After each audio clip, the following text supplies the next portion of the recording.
Ya usalama na amani imeendelea katika vituo vya kupigia kura.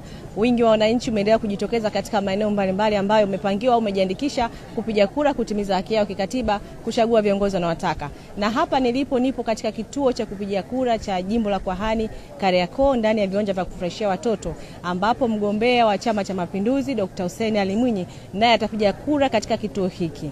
Na nyuma yangu kama unavyoona tayari misururu imeendelea kupangwa vizuri kwa utulivu kabisa na wananchi wameanza kupiga kura hapa mapema kabisa katika viwanja hivi, na nataka kuongea na watu tofauti kujua namna gani uchaguzi huo unaozungumzia na miaka ya nyuma hali ilivyokuwa.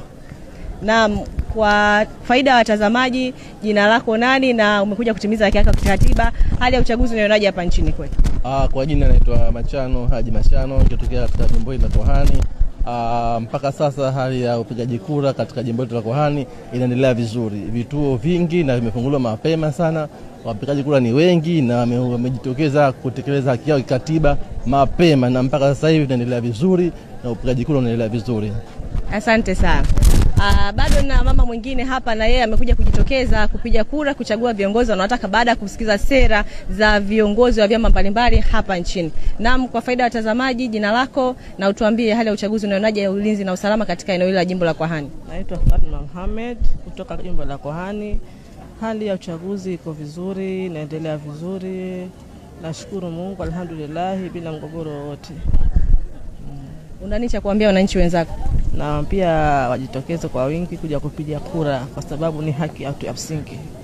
Usitupe haki hii ya msingi, tuje kupiga kura. Asante.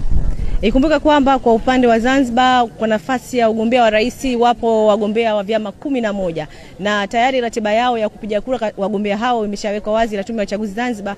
Mgombea wa kwanza atakayeanza kupiga kura katika ratiba hiyo inamwomesha Dr. Hussein Ali Mwinyi akifuatiwa na wagombea wengine akiwemo mgombea wa chama cha ACT Wazalendo Othman Masudi ambaye yeye atapiga kura saa 4 kamili katika kituo cha shule ya sekondari Mpendae, huku mgombea wa chama cha ADA TADEA Juma Aliatibu yeye akipiga kura katika shule ya Kiembe Samaki, na mgombea wa chama cha Makini Hassan Ameri yeye atapiga kura katika jimbo la Kijitopele majira ya saa 3:30. Kwa hiyo ndio ratiba kamili ya wagombea hao kupiga kura katika maeneo mbalimbali ambayo watapiga kura, na kwa upande wa Pemba pia watapiga kura wagombea wengine wa urais akiwemo Muhammad Rashid, Said Sudi na wagombea wengine katika nafasi hiyo.